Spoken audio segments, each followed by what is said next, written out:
आज हमरा पता चलल प्रेम के भाषा कि रोवते रोवते हज मिले हमसे आइल बड़ी।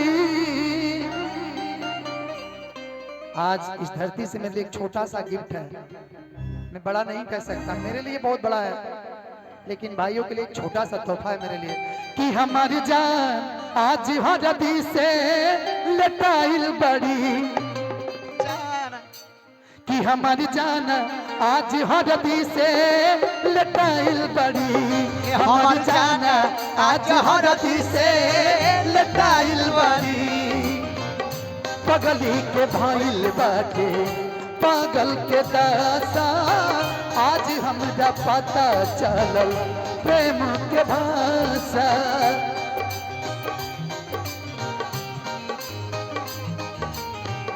पगली के भाइल बाटे पागल के दासा, आज हमरा पता चलल प्रेम के भाषा।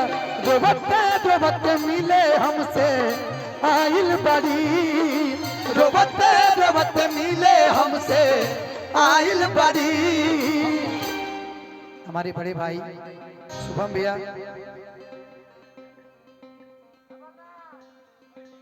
और तमाम इस कमेटी के लोग कि हमारी जान आज हरदी से लटाइल बड़ी, हमारी जान आज हरदी से लटाइल बड़ी।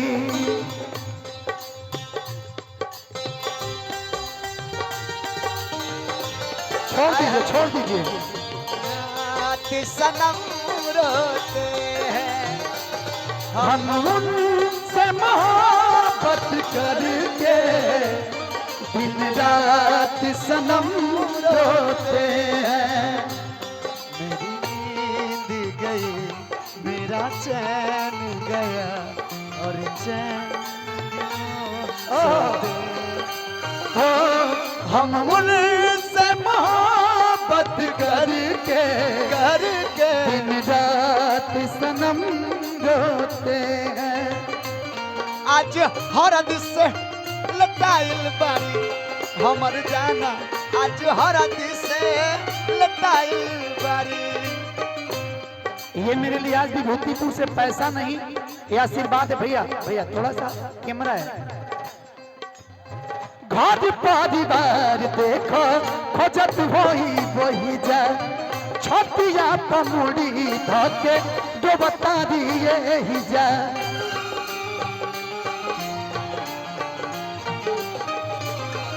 घर परिवार देखो खोजत होई वही जा, छतिया पमुड़ी धके जो बता दिए ही जा। हथवा के मेहंदी मिटावेली, इ तो हमरे के समझावेली। अरे अखिया बालो लाइल पगा लाइल बड़ी, अखिया बालो लाइल पगा लाइल बड़ी। भैया भैया भैया भैया कि हमारी जान आज हरदी से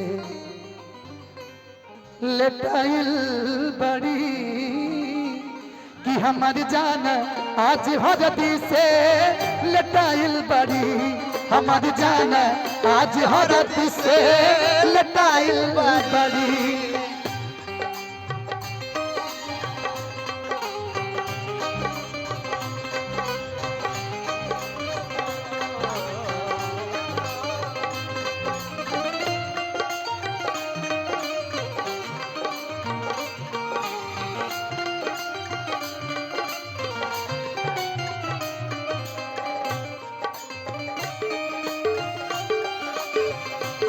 हमर जाना आज हरद से लटाइल बारी। गीत का लास्ट लाइन वो गाना मैं एक बार बैठ करके गा दूंगा, 2 लाइन। चलते चलते रहे चलते रहे चलते रहे चलते रहे भैया चलते रहे। रोबला से उनका झोरे बनवा के पत्ता प्यार के मतलब रब जी अजवे बुझाता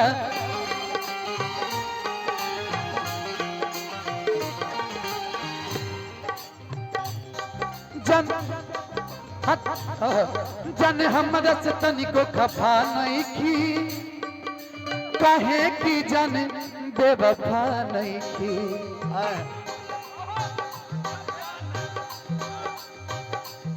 फूल में भेजू हाँ फूल में भेजू दिल ये करता है पर तेरा पता मालूम नहीं